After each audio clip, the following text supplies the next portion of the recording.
Hello friends, welcome back hi fi study changing the way of education. दोस्तों, आज की class में हम लोग यूपी टेट मैथ का मॉक टेस्ट नंबर 3 डिस्कस करने वाले हैं। आपको पता है, प्रत्येक क्लास में आपको 15 क्वेश्चन कराता हूं और जो क्वेश्चन आपके थोड़ा सा छोटे वाले होते हैं, जैसे कि लैंग्वेज वाले, सबसे छोटी अभाज्य संख्या, सबसे छोटी सम संख्या, तो ये सब क्वेश्चन आपको पता है। ये एक ही क्लास में थे जो कि नंबर सिस्टम की बेसिक क्लास थी, तो उसमें मैंने आपको करा दिया था। ठीक है ना भाई। तो आज की क्लास के हम लोग शुरुआत करेंगे। जितने भी साथी हैं एक बार वीडियो को शेयर कर सकते हैं, लाइक कर सकते हैं। चैनल पे अगर पहली बार आए हैं तो सब्सक्राइब भी कर लें, ठीक है ना। और जो इस क्लास की पीडीएफ है वो आपको टेलीग्राम चैनल पे अपलोड कर दी जाती है, जो हाई फाई स्टडी का टेलीग्राम चैनल है। तो अगर ज्वाइन नहीं किए हो तो वो भी ज्वाइन कर लो, डिस्क्रिप्शन बॉक्स में लिंक आपको मिल जाएगी, ठीक है ना। पीडीएफ ऑलरेडी अपलोड कर दी गई है, तीनों मॉक टेस्ट की पीडीएफ आपको वहाँ पर मिल जाएगी। और एक बात और भाई, देखो कुछ लोगों को लगता है कि टेट का एग्ज़ाम जो है वो थोड़ा सा आगे बढ़ गया है। तो भाई, आगे हो और चाहे पीछे हो, यानी कि अपनी निश्चित डेट को हो, पेपर तो आपको देना ही पड़ेगा। तो उसका एक सीधा सा मकसद ये है कि देखो, पढ़ने के दो ही तरीके होते हैं और पढ़ने वाले विद्यार्थी भी दो ही होते हैं। एक वो जो जिसका कोई मतलब नहीं, एग्ज़ाम चाहे जब हो वो अपना सिलेबस ख़त्म करेगा, भरपूर प्रैक्टिस करेगा और अच्छे नंबर लाएगा। और एक वो होते हैं जो एग्ज़ाम डेट मिलने के बाद अपनी पढ़ाई को चालू करते हैं, ठीक है ना। तो आपको क्या बनना है आप खुद से डिसाइड कर सकते हो। मैंने आपको बता दिया, अगर डेली 45 से 50 मिनट की क्लास देखोगे तो आपको थोड़ा बहुत प्रॉफिट होगा, भले ही प्रॉफिट ज़्यादा ना हो तो, ठीक है ना। तो पहला क्वेश्चन आ चुका है, आप देखो क्वेश्चन को, पढ़ो अच्छे से, पढ़ना क्वेश्चन को, उसके बाद क्वेश्चन को लगाना। क्वेश्चन नंबर फर्स्ट मेरे भाई कह रहा है कि एक त्रिभुज का क्षेत्रफल 25,000 सेंटीमीटर स्क्वायर है। यदि त्रिभुज का आधार ऊंचाई का 5 गुना हो तो ऊंचाई आपको बताना है, ठीक है ना भाई। ऊंचाई आपको बताना है। देखो, मैं एक चीज़ क्लियर कर दूँ, ये क्वेश्चन जो हैं ये अपने आप के बनाए हुए क्वेश्चन नहीं है। ये जितने भी क्वेश्चन हैं आपको पता होगा कि एक जो होता है टेस्ट सीरीज़ नाम से एक टेस्ट ऐप होता है, जिस पे आपको हर एक एग्ज़ाम की टेस्ट सीरीज मिल जाती है, ठीक है ना। तो वहीं से ये सारे क्वेश्चन हैं, उसी टेस्ट सीरीज़ का क्वेश्चन है। पूरा का पूरा मॉक जो मैंने क्वेश्चन छोड़े हैं वो बस आपके प्राकृतिक और पूर्ण संख्याओं से रिलेटेड हैं। तो पहला क्वेश्चन आप देखो और लगाओ क्वेश्चन को। त्रिभुज का क्षेत्रफल दिया गया है, तो जो जो दिया गया है पहले हम उसको लिख लेते हैं। त्रिभुज का क्षेत्रफल कितना दिया गया, तो दिया गया है 25,000 सेंटीमीटर स्क्वायर, ये त्रिभुज का क्षेत्रफल दिया गया। उसके बाद कहा गया कि जो त्रिभुज का आधार है वो ऊंचाई का 5 गुना है, ठीक है ना। देखो, अगर मैं एक त्रिभुज यहाँ पर बनाऊँ, एक हमने यहाँ पर क्या किया, त्रिभुज बना लिया, इसका कोई नाम रख लेते हैं ए, बी और सी। तो हमने यहाँ से इसकी ऊंचाई कर लिया। अब देखो, ये आपका बेस हो जाएगा, ये बेस होगा। तो कह रहा कि जो ऊंचाई का 5 गुना बेस है, अगर हमने ऊंचाई x मानी है तो बेस कितना हो जाएगा, 5x हो जाएगा। सिंपल सी बात है। और आपको पता है कि ये वाला त्रिभुज हमारा कौन सा बनेगा, राइट एंगल ट्रायंगल बनेगा, यानी कि समकोण त्रिभुज बन जाएगा। तो बस इतनी सी बात है कि अगर मैं पूछूं आपसे चौड़ाई कितनी है, तो आप कहोगे सर चौड़ाई हमने x माना है, और चौड़ाई ऊंचाई मैं आपसे पूछूं कितना है, तो ऊंचाई आप कहोगे कि हमने x माना है। तो जब ऊंचाई x है तो आधार यानी कि बेस कितना हो जाएगा, तो बेस 5x हो जाएगा, 5 गुना हो जाएगा। बस अब एरिया का फार्मूला लगाएंगे। राइट एंगल ट्रायंगल का क्षेत्रफल क्या होता है, ये होता है 1/2 गुणे ऊंचाई और गुणे क्या होता है, आधार होता है। ये आपका फार्मूला होता है, आपने पढ़ रखा है, रखो फार्मूले में सीधे। आधार कितना है 25,000, तो हमने यहाँ पर रख दिया 25,000 बराबर के 1/2 हो गया इंटू आपकी, देखो ऊंचाई कितनी माने हो आप, x माने हो, ठीक है सर। बेस कितना है 5x है, तो 5x हो गया। अब आप सीधी सी बात यहाँ पर समझो, यहाँ पर आप एक स्टेप बड़ा कर सकते हो या फिर आप उतने पे ही सॉल्व कर सकते थे। ये हो जाएगा 1/2 इंटू 5x का अगर x से गुणा कराओगे तो गुणा होने पर घातें जुड़ जाती हैं, आपको पता है, यानी 5x स्क्वायर हो जाएगा। 5 से इसको काटोगे तो 5 पंजे 25 से कितना आ जाएगा, 5,000 आ जाएगा। ये बटे से इधर गुणे में, तो x स्क्वायर की वैल्यू 10,000 क्या मैं लिख सकता हूँ। मैं इतनी सी बात आपसे पूछ रहा हूँ कि x स्क्वायर की वैल्यू क्या मैं 10,000 लिख सकता हूँ, बोलो भाई। देखो 5,000 का डबल करोगे 10,000, और अब x की वैल्यू आपसे पूछो तो कहोगे स्क्वायर हटेगा सर तो अंडर रूट आ जाएगा। √10,000, तो x की वैल्यू कितनी आएगी 100 सेंटीमीटर आ जाएगी। x की वैल्यू 100 सेंटीमीटर आ जाएगी। और आपसे क्वेश्चन में पूछा भी था x की वैल्यू, क्योंकि ऊंचाई पूछा था और ऊंचाई को हमने x माना था। अगर बेस पूछता, आधार पूछता, तो आधार कितना होता 100 का 5 गुना 500 हो जाता, क्योंकि बेस कितना है 5x है। तो इतनी सारी चीज़ें आपको समझना है। बस ये याद रखना कि क्षेत्रफल क्या होता है 1/2 इंटू हाइट इंटू बेस। ये आपका क्या होता है क्षेत्रफल होता है किसका, समकोण त्रिभुज का। ये समकोण त्रिभुज का क्षेत्रफल है, ठीक है ना। तो पहले क्वेश्चन का आंसर कितना आएगा 100 सेंटीमीटर। नोट करो। फिर नेक्स्ट दूसरे प्रश्न पे पहुंचते हैं। प्रश्न संख्या नंबर 2। प्रश्न संख्या नंबर 2, ठीक है ना भाई। ओके, चलिए क्वेश्चन नंबर 2 देखते हैं क्या कह रहा है, जरा उसको भी हम लोग समझते हैं और उसको भी अच्छे से करने की कोशिश करते हैं। क्वेश्चन पढ़ो, इम्पॉर्टेंट है क्वेश्चन, परसेंटेज का क्वेश्चन है और पास और फेल होने वाला क्वेश्चन है ये आपका, है ना। क्वेश्चन कह रहा है कि एक परीक्षा में जो उत्तीर्ण अंक हैं वो 30% है, यानी कि जो पासिंग मार्क्स हैं वो 30% हैं। यानी मैं आपसे कह लूँ कि अगर मैं क्वेश्चन 2 की बात कर लूँ कि बताओ कि कम से कम आप कितने मार्क पाओगे तो पास होगे, तो आप कहोगे सर ये कह रहा है कि हम 30% पाएँ तो पास हो जाएंगे, है ना, 30%। लेकिन क्वेश्चन कह रहा है कि यदि रामू 3 नंबर से फेल हो गया, इस लाइन का अर्थ समझना, रामू 3 नंबर से फेल हो गया। अब 3 नंबर से फेल होने की बात समझ रहे हो ना, कि अगर वो 30% पा जाता तो भाई वो पास हो जाता, लेकिन वो 3% से फेल हो गया। मतलब कि जो रामू कितने अंक से फेल हुआ है रामू, तो रामू 3% से क्या हो गया फेल, तो हमने नीचे की तीर लिख दी। तो अब मैं पूछूं कि रामू एक्चुअल में पाए कितने नंबर, रामू ने पाए कितने परसेंट, तो आप कहोगे सर 30% पा जाता तो पास हो जाता, लेकिन उसने 3% कम पाए, यानी कि 30% और माइनस के 3%, यानी उसने टोटल पाए कितने 27% पाए। बोलो इतनी बात समझ में आई कि नहीं आई। उसने कितने पाए 27% पाए। अब क्वेश्चन आगे बढ़ो।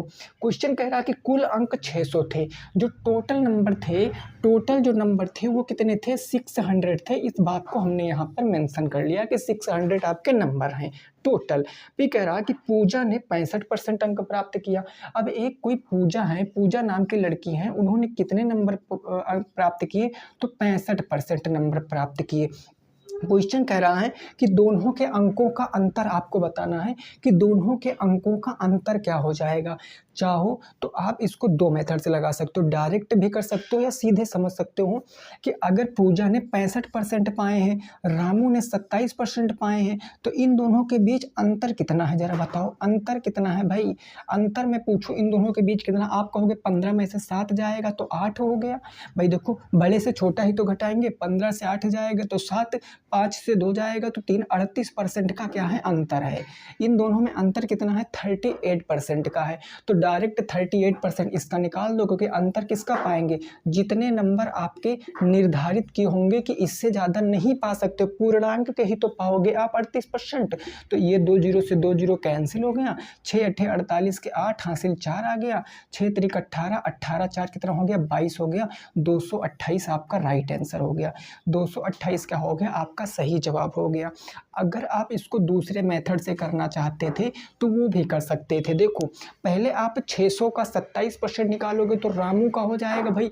अगर मैं 600 का 27% निकालूं तो हमें पता है बटे 100 लगा के 2 जीरो काट देंगे, 6 सत्ते 42 के 2, 6 दूनी 12 4 16। 162 नंबर किसने पाया, रामू ने पाया 27%। और 600 का 65% कौन पा रहा है, 65% भाई देखो कौन पा रहा, पूजा पा रही ना, तो 65% हम इसका निकाल लेंगे, तो डबल जीरो से डबल जीरो, 6 पंचे 30 के 0 3 आ गया, 6 चाहे के 36 और 36 3 कितना होता है 39, 390। अब इनका अंतर देख लो, यहाँ आ जाएगा 2, 9 में से 6 जाएगा तो कितना बच गया भाई, यहाँ बच गया कितना 10 में से 2 जाएगा तो 8 बच गया, और यहाँ पर 8 में से 6 जाएगा तो 2 बच गया, यहाँ पर 2 में से 1 कितना बचा है यहाँ पर 3, 3 में से अगर 1 चला जाएगा तो 2 बच गया, 228 हो गया। ठीक है ना, 3 2 5 9 2 11, क्लियर बात एकदम। तो ये आप समझ चुके होंगे, उम्मीद करते हैं। आंसर कितना आएगा 228 आपका राइट आंसर आ जाएगा, 228 आ जाएगा। या आप इनको रेशियो मेथड से भी कर सकते थे, उसमें कोई दो राय नहीं थी, है ना। चलिए जल्दी से नोट कीजिए, फिर नेक्स्ट पे पहुँचते हैं क्वेश्चन नंबर 3 पर। इसको नोट करो, फिर प्रश्न संख्या नंबर 3 पर पहुंचते हैं और उसको भी ज़रा समझते हैं क्या कह रहा है क्वेश्चन। इतनी बात समझ गए, किसी को कोई दिक्कत नहीं होगी ना। चलिए, प्रश्न संख्या नंबर 3 आ चुका है, ज़रा देखो, पढ़ो, समझो और लगाओ क्वेश्चन को, क्या कह रहा है इसको भी समझिए। देखिए, मोस्ट इम्पॉर्टेंट क्वेश्चन है, क्योंकि आपको पता है कि टेक्स्ट बुक ऐसे क्वेश्चन बनाती है जिसका आना एकदम लगभग में संभव ही होता है। हर एक एग्ज़ाम के लिए वो क्वेश्चन बनाती है और काफ़ी सारे स्टूडेंट टेस्ट सीरीज़ से अपना जो टेस्ट होता है उसको परचेस भी करते हैं, ठीक है ना। तो वो काम आप लोगों के लिए आसान हो चुका है। कुछ नहीं करना, आपको क्लास रेगुलर अटेंड करना। अगर आपको लगता है कि ये नहीं फेक है तो आप परचेस करके क्वेश्चन मिला सकते हो। यूपी टेट मॉक टेस्ट के नाम से मिल जाएगा। पहले परचेस करना, उसके बाद क्वेश्चन आप मिलाना, ओके ना। चलिए, क्वेश्चन नंबर 3 क्या कह रहा है, ज़रा उसको बताओ क्या कह रहा है, कितना आंसर आएगा क्वेश्चन नंबर 3 का। प्रश्न संख्या नंबर 3 की बात यह है, कह रहा है कि राधा पी से क्यों तक 150 किलोमीटर की गति से जाती है। देखो, कोई राधा है, हमने मान लिया ये राधा जो है, एक बिंदु ये आपका पी है और ये पी से क्यों तक जाती हैं, ये पी से क्यों तक जाती हैं। तो जो इनकी चाल है वो 150 किलोमीटर प्रति घंटा है। यानी कि राधा की चाल कितनी है, तो राधा की चाल है 150 किलोमीटर प्रति घंटा। किलोमीटर प्रति घंटा राधा की क्या है, चाल है, जब वो पी से क्यों तक जाती हैं तब। और जब ये वापस आती हैं, जब ये क्यों से पी तक वापस आती हैं तब इनकी कुछ चाल दी गई है। तब कितनी चाल दी गई है भाई, वापस आने की चाल दी गई है 100 किलोमीटर प्रति घंटा। 100 किलोमीटर प्रति घंटा ये जाने की है और ये वापस आने की चाल है, ये वापस आने की चाल है। इतनी बात समझ गए कि नहीं समझ गए। आपसे सिंपल इतनी सी बात पूछे है कि औसत चाल क्या हो जाएगा, एवरेज स्पीड क्या हो जाएगा। औसत चाल 2 तरीके बताऊंगा, दोनों तरीके आप लगा सकते हो। एक तो डायरेक्ट फार्मूला आप लगा सकते हो कि औसत चाल बराबर क्या होता है। आप डायरेक्ट फार्मूला लगा सकते हो, औसत चाल बराबर 2 into X Y. X Y का मतलब समझते हो ना, जो चालें दी गई हैं वो 2xy अपान का x प्लस में y, इससे लगाओगे तब भी आपका आंसर बिल्कुल सेम ही आएगा। एवरेज स्पीड का फार्मूला यही होता है 2 इंटू एक्स वाई अपान एक्स प्लस के y, है ना। अब देखो, अगर आप इससे लगाते हो तो आपको पता है कि हम 2 गुणे एक्स वाई मतलब कितना सर, 100 इंटू 150 से 100 इंटू कितना हो गया, 150 हो गया, डिवाइडेड बाई, इन दोनों को ऐड करोगे 150 और 100 कितना हो जाएगा, 250 हो जाएगा। तो ये हमने 250 कर लिया। इतनी बात आपकी समझ में आएगी होगी। 0 से 0 हमने क्या कर दिया, काट दिया। 25 चौके कितना हो गया 100, 4 दूनी 8 और 15 अट्ठे कितना होता है, देखो 15 अट्ठे 120 होता है। कितना आ जाएगा, 120 किलोमीटर पर हावर। 120 किलोमीटर प्रति घंटा आपकी क्या आ जाएगी, एवरेज स्पीड आ जाएगी आने और जाने में। लेकिन अब आपने जो तरीका पिछली क्लास में सीखा था, अगर उस तरीके से लगाओगे तो क्या आपका आंसर आएगा, बिल्कुल आएगा मेरे भाई। देखो, सबसे पहले चाल कितनी थी जाने में, तो 150 किलोमीटर हमने लिख लिया, 150। वापस आने में कितनी थी, 100 किलोमीटर, तो 100 किलोमीटर। अब क्या हमें दूरी पता है, देखो डिस्टेंस जो था, दूरी थी वो सेम थी भाई, आएगी जाएगी तो दूरी तो बराबर है। ये लड़का थोड़ी नहीं कि वो घूम फिर के आएगा, नहीं, तो ये आएगी जाएगी दूरी समान है। तो हम यहाँ पर दूरी एक ऐसी मानेंगे जो इनसे कट जाए, 150 और 100 से, यानी इनका एलसीएम कितना हो जाएगा, 300 हो जाएगा। अब दूरी को अगर चाल से डिवाइड करोगे तो क्या आएगा भाई, देखो ये चाल है, ये दूरी है, तो यहाँ करोगे 2 आ जाएगा और यहाँ करोगे कितना आएगा, 3 आ जाएगा। अब 2 3 हो गया। अब क्वेश्चन कह रहा है कि एवरेज स्पीड बताना है आपको, टोटल स्पीड। अगर मैं आपसे बताऊं कि कुल औसत चाल बराबर क्या होगा, होगा कुल दूरी बटे कुल समय, यही ना होता है, कुल दूरी बटे कुल समय। ये एवरेज वाला फार्मूला लगा दो। कुल दूरी कितनी है 300, तो 300 बटे 3 2 5, 5 छक्का 30, यहाँ से 60 आएगा। एक छोटा सा काम आपको करना पड़ेगा। कौन सा काम करना पड़ेगा, जरा समझो। जा रही है फिर आ रही है, यानी 2 बार हुआ ना जाना आना, तो जो आपकी स्पीड आएगी वो डबल हो जाएगी, यानी 60 इंटू 2 कर दोगे तो 120 किलोमीटर प्रति घंटा आ जाएगी। यही आपका आंसर हो जाएगा। अगर उस मेथड से लगाओगे तो लास्ट में आपको स्पीड को डबल करना पड़ेगा, क्योंकि एक ही व्यक्ति आ रहा है और जा रहा है, डिस्टेंस सेम है बिल्कुल, उसमें कोई दिक्कत नहीं। तो दोनों मेथड आपको मैंने बता दिया, कौन सा सही है आपके लिए वो आप समझ सकते हो। कितना आंसर आएगा, 120 किलोमीटर प्रति घंटा। नोट करो, फिर आगे पहुंचते हैं प्रश्न संख्या नंबर 4 पर। ठीक है ना भाई, इसको नोट करो, फिर क्वेश्चन नंबर 4 देखते हैं क्या कह रहा है, उसको भी समझते हैं। चलिए, क्वेश्चन नंबर 4 आ चुका है, इसको लगाइए और बताइए क्या आएगा उत्तर। क्वेश्चन नंबर 4 देखिए, बताइए इसका उत्तर क्या आएगा। ठीक है ना भाई, देखो भाई, क्वेश्चन नंबर 4 कह रहा है कि रमेश हैं, एक रमेश हैं जो मैच खेल रहे हैं और उन्होंने अपनी 18वीं पारी में 91 रन बनाए। ठीक है, देखो हमने कहा कि जो आपके रमेश हैं, ये क्वेश्चन नंबर 4 है, रमेश ने अपनी 18वीं पारी में क्या बनाए, 91 रन बनाए। फिर आगे क्वेश्चन कह रहा है कि 91, इसके कारण उसका औसत 4 बढ़ गया। उनका औसत क्या हुआ, 4 बढ़ गया। उसका वर्तमान औसत आपको बताना है, वर्तमान औसत क्या हो जाएगा। अगर मैं आपसे पूछूं कि औसत बराबर क्या होता है, आप कहोगे सिर्फ औसत बराबर होता कुल पदों का योग बटे कुल पदों की संख्या। कुल पदों का योग और बटे कुल पदों की संख्या, यही ना औसत होता है। ये गोल्डन फार्मूला आपको याद ही होगा, कुल पदों की संख्या। ये इतनी बात क्लियर है। तो हम इसको यह भी तो लिख सकते हैं कि पदों का योग कैसे निकालेंगे, इसको हम इस तरह भेज सकते हैं, या आप डायरेक्ट समझो, औसत को हम एवरेज लिखते हैं, एवरेज, पदों की संख्या को नंबर लिखते हैं इनटू नंबर, और बराबर क्या आ जाएगा, कुल पदों का योग यानी टोटल आ जाएगा। तो क्या मैं टोटल कुल बराबर ये कह सकता हूँ, आप कहोगे हाँ सर बिल्कुल कह सकते हो, कुल बराबर मैं ये कह सकता हूँ। तो अगर मैं पहली कंडीशन लगाऊं क्वेश्चन की, पहली कंडीशन कह रहा है कि अगर मैं टोटल निकालूं, टोटल, तो एवरेज उसका कितना है, एवरेज भाई देखो कितना है, 4 रन बढ़ गया। हमने माना पहले एवरेज कितना रहा होगा, x रहा होगा, हमने पहले मान लिया एवरेज कितना रहा होगा, x रहा होगा 18वीं पारी में। अच्छा, अब यहाँ पर बात जरा समझो, एक चीज को समझो, पारवी कौन सी है, 18वीं, 91 रन बनाए। तो हम पारी 18 तक नहीं जाएंगे, हम 17 तक जाएंगे, क्योंकि 18 जाएंगे तो पूरा पूरा काउंट कर लेंगे, तो वो गलत हो जाएगा। तो हम सबसे पहले मानेंगे कि यहाँ पर एवरेज कितना है, एवरेज कितना हो जाएगा भाई, 17 हो जाएगा। बात को जरा समझना, कितना हो जाएगा, 17 हो जाएगा कि नहीं हो जाएगा, नहीं समझे भाई।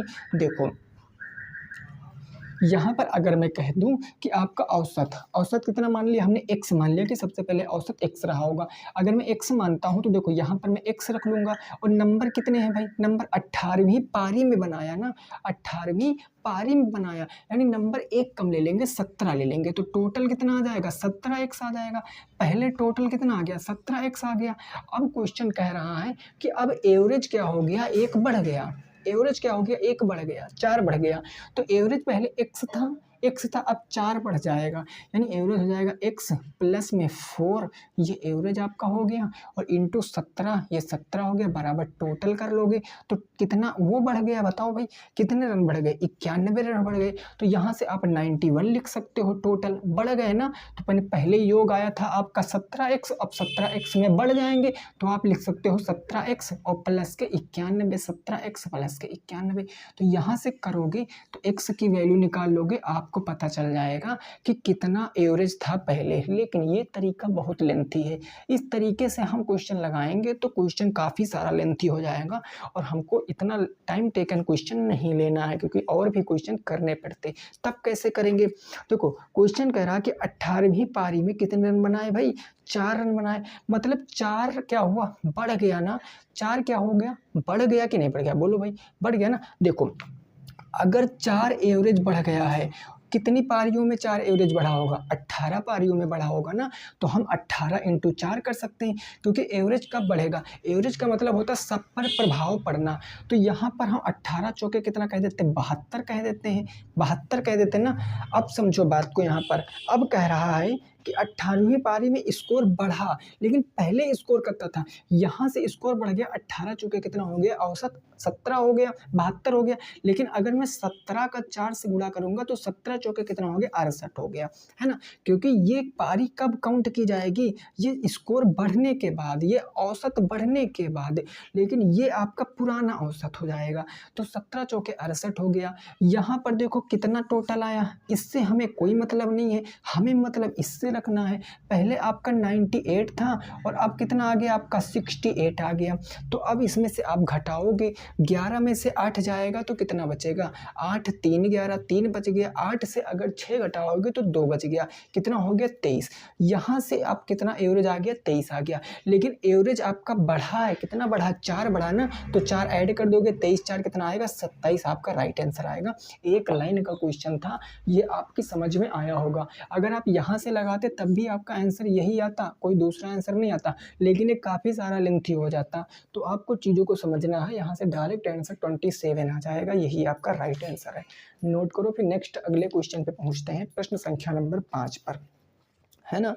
इसको नोट करो। फिर प्रश्न संख्या नंबर 5 पर पहुँचते हैं और उसमें मैंने आपको बिल्कुल लॉजिक वाला क्वेश्चन है, देखते ही उत्तर बता दोगे। प्रश्न संख्या 5 और ये पिछले साल का आया हुआ प्रश्न है, 5 नंबर है ना, 5 नंबर आपका प्रीवियस ईयर का क्वेश्चन है। जरा देखो और बताओ क्या आएगा उत्तर।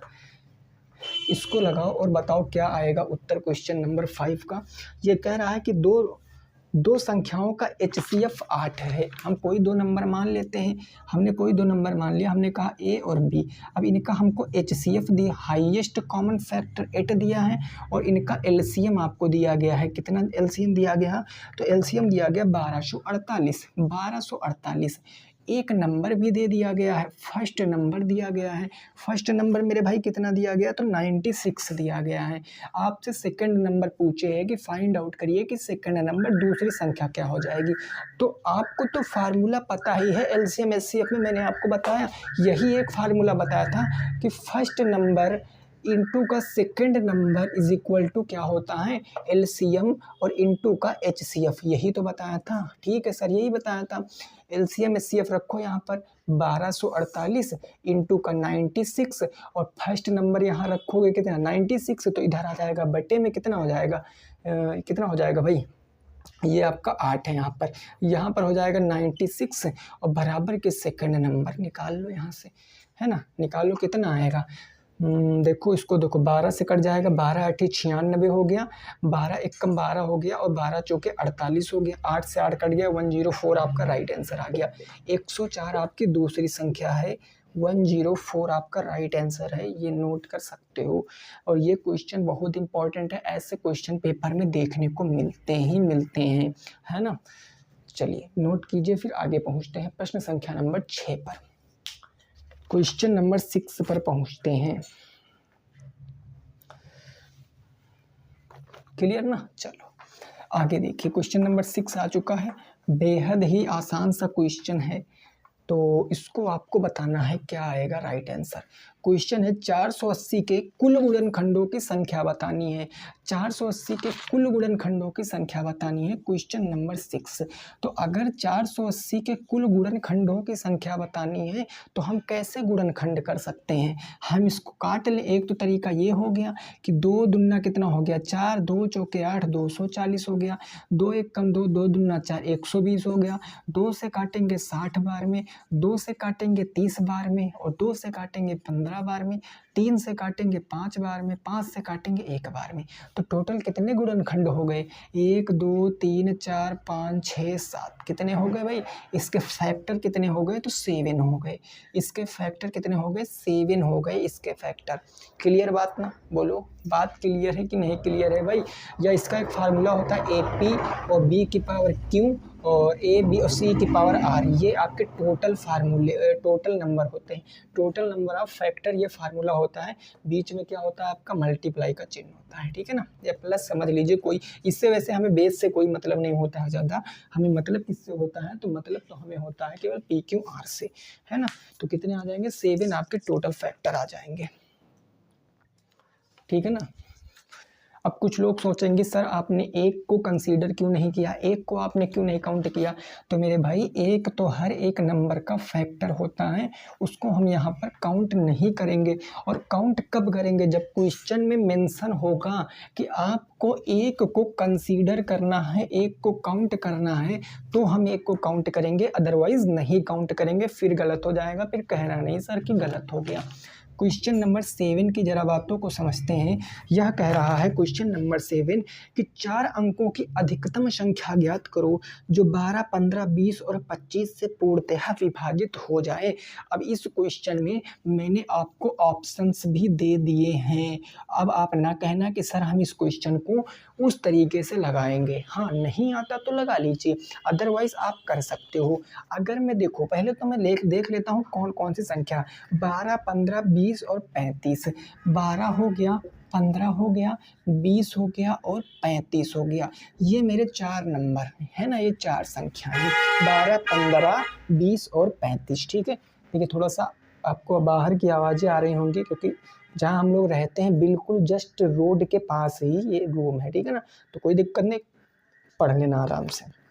देखो अब हम पहला ऑप्शन अगर उठाएं, ऑप्शन नंबर 1 उठाएं, ये पहला है 9999। अब 9999 आपको ये तो देखना है कि ये डिवाइड नहीं होगा।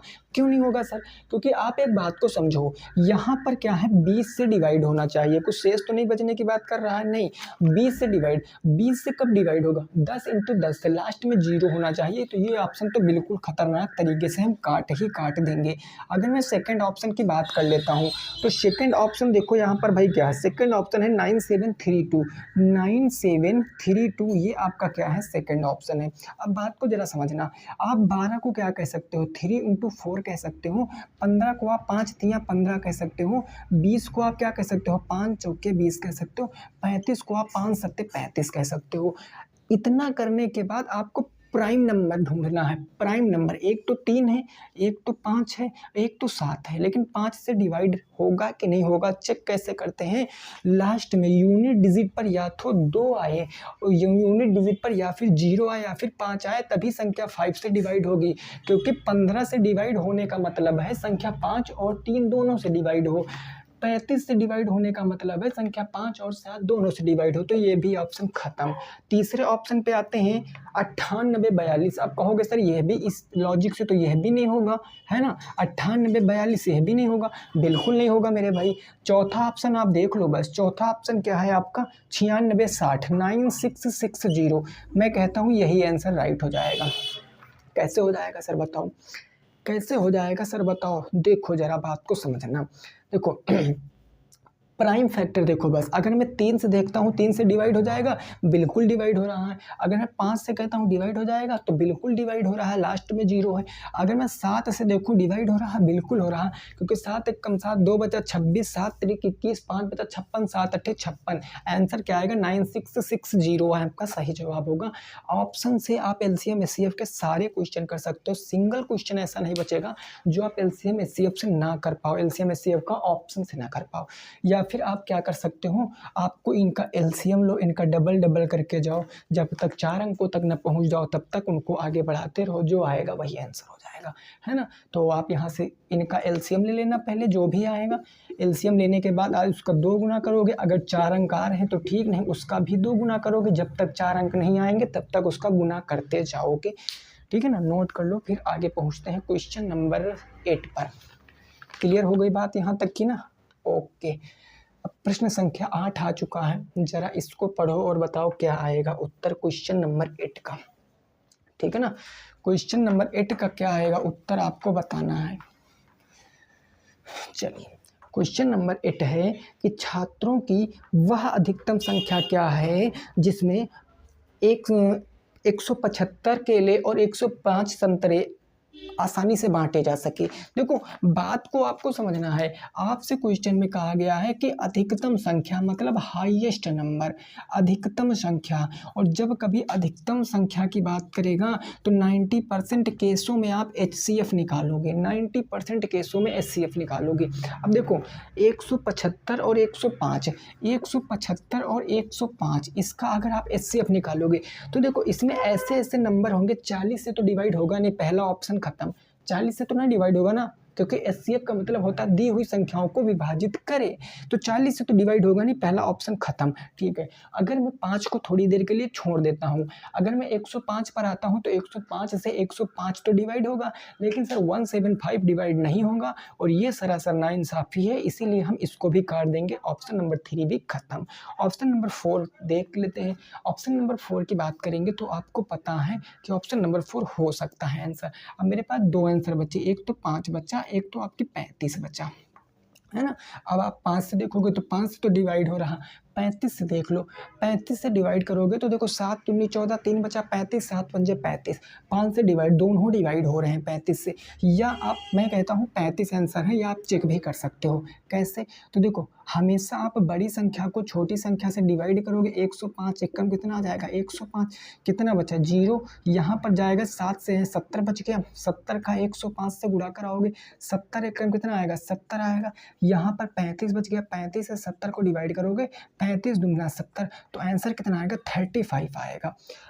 ठीक है ना, क्योंकि अधिकतम बताना था तो 5 से तो बड़ी एक संख्या है, तो 35 आंसर हो जाएगा। ठीक है ना, नोट करो। फिर आगे पहुंचते हैं क्वेश्चन नंबर किस पर, तो भाई क्वेश्चन नंबर अपने 9 पर पहुंचते हैं, है ना। यहाँ तक की बात में किसी को कोई दिक्कत नहीं होगी। प्रश्न संख्या नंबर 9 देखो और बताओ क्या आएगा उत्तर क्वेश्चन नंबर 9 का।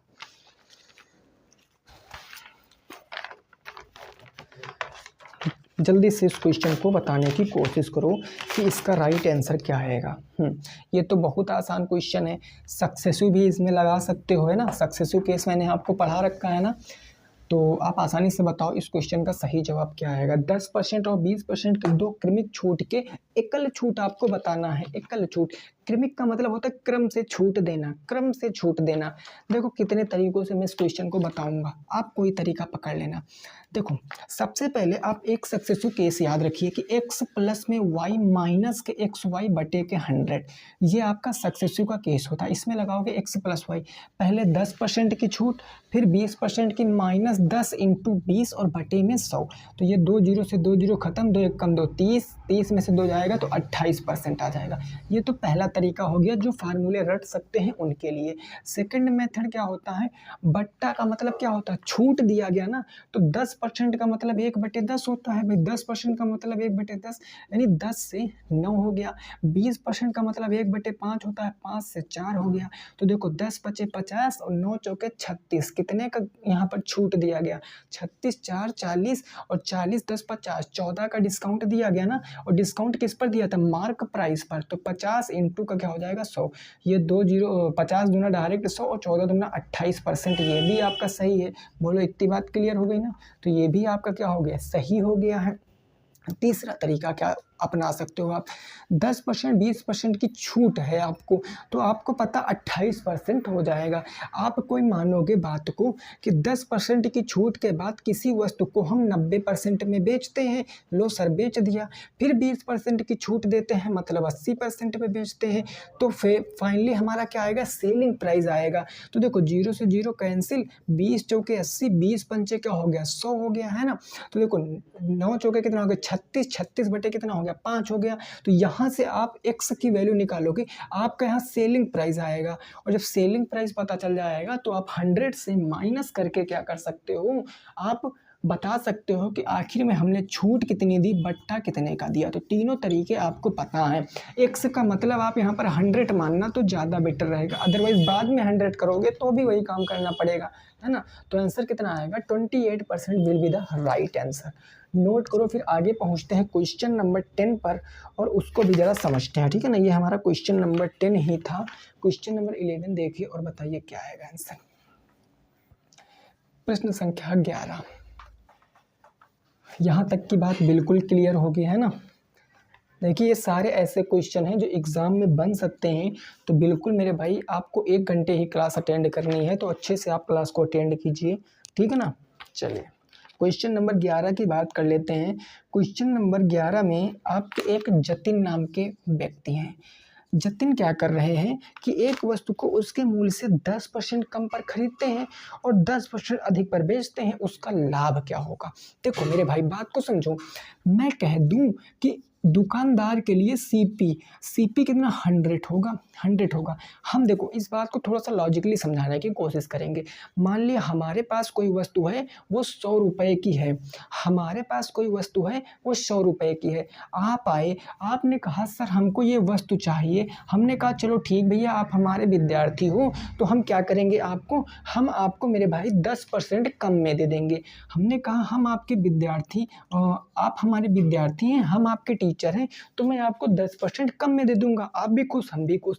आपने कहा ठीक है बात, तो हमने 90 में आपको दे दिया। 100 का 10%, 10 माइनस कर दोगे 90। अब देखो ये जो 90 आया, ये 90 क्या, ये तुम्हारा सीपी आया।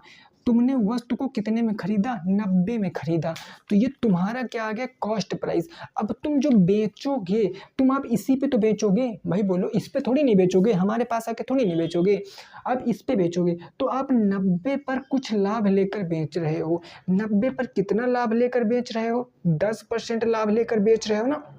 90 पर आप क्या कर रहे हो भाई, 10% लाभ लेकर बेच रहे हो। तो 90 का अगर मैं 10% लाभ लेकर बेच रहा हूँ तो मीन्स कितने में बेच रहा हूँ, 99 में बेच रहा हूँ ना। ये 99 क्या हो जाएगा, मेरा सेलिंग प्राइस हो जाएगा। 99 क्या हो जाएगा, मेरा सेलिंग प्राइस हो जाएगा। अब मेरे भाई बात को समझो, आपका इस क्वेश्चन में क्या पूछा है कि उसका लाभ क्या है। उसका मीन्स किसका, मेरा नहीं, आपका लाभ पूछे हैं। तो आप लाभ कैसे निकालोगे, आपने वस्तु को हमसे 90 रुपये में खरीदा था, 99 रुपये का बेच दिया, प्रॉफिट आपको कितना हो गया भाई, 9 का हो गया, 9 का हो गया ना। और प्रॉफिट लाभ हमेशा किस मूल्य पर होता है, क्रय मूल्य पर। तो 9 का लाभ हो गया 90 पर। परसेंटेज में बदलोगे तो 9 दहम 90 और 10 दहम 100, 10% का क्या हो गया, प्रॉफिट हो गया। बोलो बात क्लियर ना। 10% का लाभ हो गया जतिन को, यानी कि तुम्हें। अगर तुम हमसे 10% कम में खरीदोगे और 10% ज़्यादा पर बेचोगे तो मतलब 10% लाभ आपका होगा ही होगा। ये बात तो तय ही तय है ना। नोट करो, फिर आगे पहुँचते हैं क्वेश्चन को। आगे देखते हैं क्वेश्चन नंबर 12, और ये भी आपका जो है कंपाउंड इंटरेस्ट से है क्वेश्चन, और बहुत आसान क्वेश्चन है, ठीक है ना। और ऐसा क्वेश्चन अभी जो पेपर निरस्त हुआ है उसमें भी आया था, डिफरेंस वाला, ठीक है ना, अंतर वाला क्वेश्चन है। खैर तुम्हारे में तो खैर 2 ही वर्ष का अंतर पूछता है, क्वेश्चन में तो 3-3 वर्ष का अंतर पूछे है, ठीक है ना। लेकिन तरीका सेम ही आपको लगाना है। देखो क्वेश्चन है 1800 रुपये का 10% की दर से एक अवधि का CI 378 है, तदनुसार वह अवधि कितनी वर्ष। भाई अवधि पूछे, टाइम पीरियड आपसे पूछे। क्वेश्चन नंबर कौन सा है भाई, ये 12 है। प्रिंसिपल कितना है आपका, 800 है। बोलो ये बात क्लियर, क्वेश्चन में दिख रहा होगा, ठीक है ना। रेट ऑफ इंटरेस्ट आपकी कितनी है, 10% है, तो 10% रेट ऑफ इंटरेस्ट हो गया। टाइम आपको क्या है, नहीं पता है। टाइम पता है सर, नहीं पता है, और टाइम ही हमसे पूछे हैं। और आपको कंपाउंड इंटरेस्ट दिया है, कितना दिया गया, 378 आपका कंपाउंड इंटरेस्ट है। अब मेरे भाई मैं आपसे इतनी बात पूछ रहा हूँ कि अमाउंट हमें बताओ कितना होता है, मिश्र धन कितना हो जाएगा।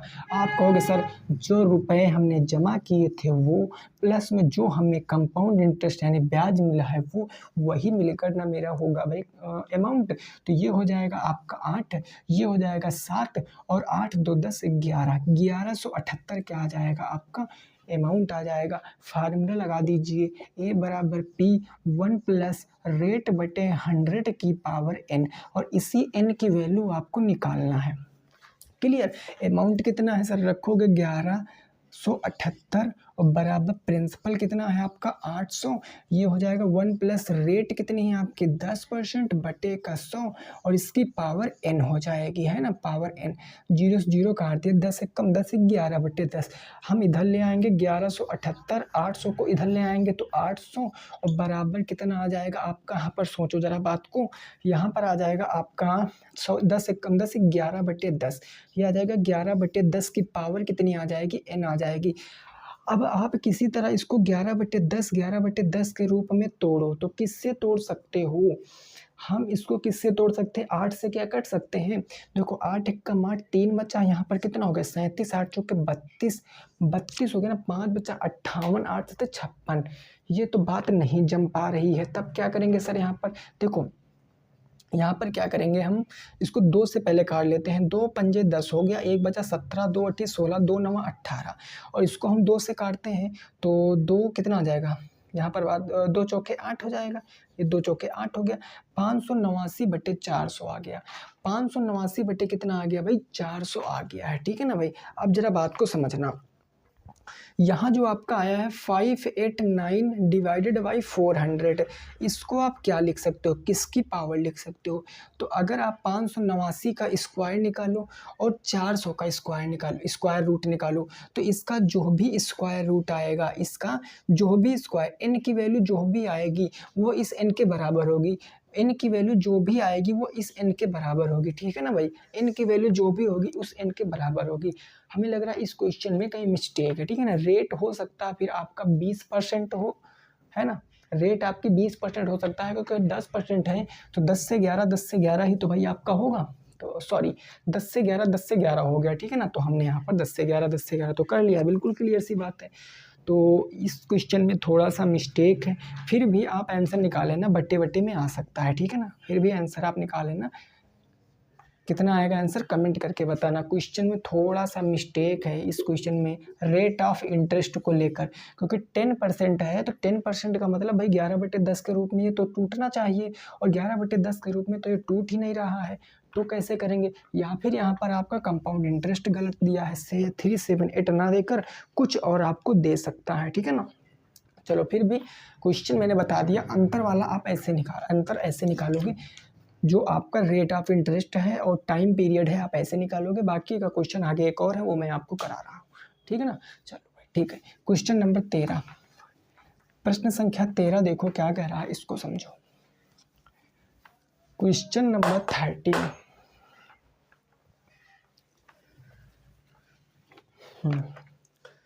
ये है क्वेश्चन आपका कि एक धनराशि 3 वर्षों के लिए 12% की दर से चक्रवृद्धि ब्याज और साधारण ब्याज का अंतर कितना है, 31 रुपये है, तो वह धनराशि कितनी हो जाएगी। देखिए ये क्वेश्चन बहुत आसान है, ये ऐसा क्वेश्चन बनता भी है। क्वेश्चन नंबर 13, क्वेश्चन नंबर क्या है 13 है, ठीक है ना। आपको क्या बताना है, वो बताना है आपको धनराशि। या तो देखिए आप डायरेक्ट या फिर आप फार्मूला याद रखिए कि डिफरेंस इज इक्वल टू क्या होता है, P इंटू आर का स्क्वायर बटे 100 का स्क्वायर और इंटू पी, ये डायरेक्ट आपका अंतर का फार्मूला होता है। यहाँ से आप पी की वैल्यू निकाल सकते हो। या आप क्या कीजिए, आप इतनी सी बात समझिए कि अगर मैं प्रिंसिपल को 100 मानता हूँ, अगर मैं प्रिंसिपल को 100 मानता हूँ तो सिंपल इंटरेस्ट क्या हो जाएगा, RT% होता है सिंपल इंटरेस्ट। रेट कितनी है मेरे भाई, रेट है आपकी 12% ना, रेट है आपकी 10%, सॉरी रेट है आपकी 10% और टाइम कितना है आपका, टाइम है आपका मेरे भाई 3 वर्ष। तो 10 या 30% आ जाएगा, तो 100 का 30% निकालोगे 30, सिंपल इंटरेस्ट 30 आ जाएगा 2 साल का।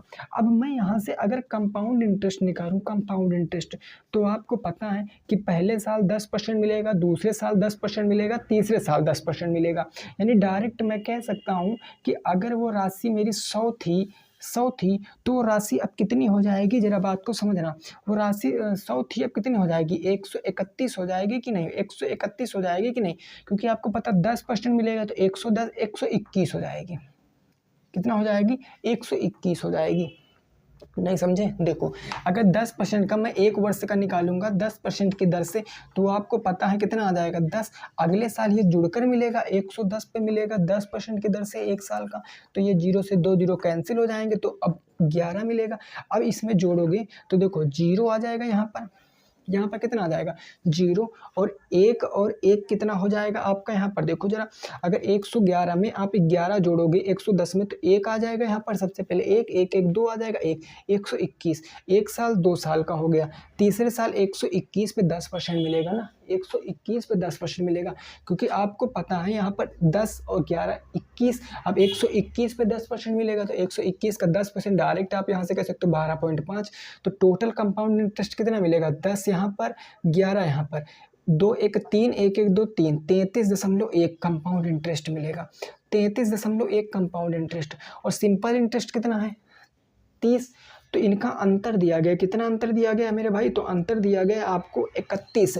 यहाँ अंतर कितना है 3.1 का और क्वेश्चन में 31 का अंतर है, तो 100 की वैल्यू निकाल लो, क्योंकि वही आपसे पूछी है। 31 3.1 इंटू का 100, दशमलव हटा के 0, 31 दहम्मा और 100 दहम्मा 1000 आपका क्या आएगा, राइट आंसर आएगा। ये तो हो गया आपका पूरा एकदम अच्छे से समझने वाला तरीका। इससे आप कब निकाल सकते थे, जब आपका समय कितने वर्ष होता, 2 वर्ष होता। जब आपका समय कितने वर्ष होता, 2 वर्ष होता, तब आप इससे निकाल पाते। क्योंकि क्वेश्चन में समय 3 वर्ष है, तो 3 वर्ष के लिए हमारा होता है TR स्क्वायर, TR, उसके बाद होता है इसका स्क्वायर, ब्रैकेट में 3R हो जाता है, ठीक है ना, 3R प्लस के प्रिंसिपल ऐसे हो जाता है, और नीचे बटे में 100 का क्यूब ही रहता है। तो ऐसे करके आपको 3 साल का भी मिल जाएगा फार्मूला। लेकिन आपको जब डिफरेंस बताना है तो सारा खेल रेट पे खेलो ना मेरे भाई, रेट पे खेलो, सारा खेल जरूरी है, आप ऐसे निकालो, है ना। चलो ठीक है ना, फटाफट तरीके से इस क्वेश्चन को समझ चुके हो। कितना आंसर आ गया, 1000। अगला 14 नंबर क्वेश्चन देखते हैं, वो क्या कह रहा है उसको भी हम समझते हैं। क्वेश्चन नंबर 14, क्वेश्चन नंबर 14 कह रहा है, ये कुछ इस प्रकार है कि ए किसी काम को 24 दिन में और बी उसी काम को 72 दिन में करता है। क्वेश्चन नंबर 14 है कि कोई ए है वो काम को 24 दिन में करते हैं और बी है काम को 72 दिन में करते हैं। दो ही पर्सन है, टोटल वर्क लेंगे तो कितना आ जाएगा, 24 72 का एलसीएम 72, ये टोटल वर्क आ गया। अब देखो भाग करो, 24 तिया 72 और 72 एक कम 72, है ना, 3 एक कितना हो गया, 4। ये 4 काम एक दिन का हो गया। लेकिन अब क्वेश्चन कह रहा है कि काम का 1/4 भाग, टोटल काम कितना है 72 ना, टोटल काम कितना है भाई 72 है।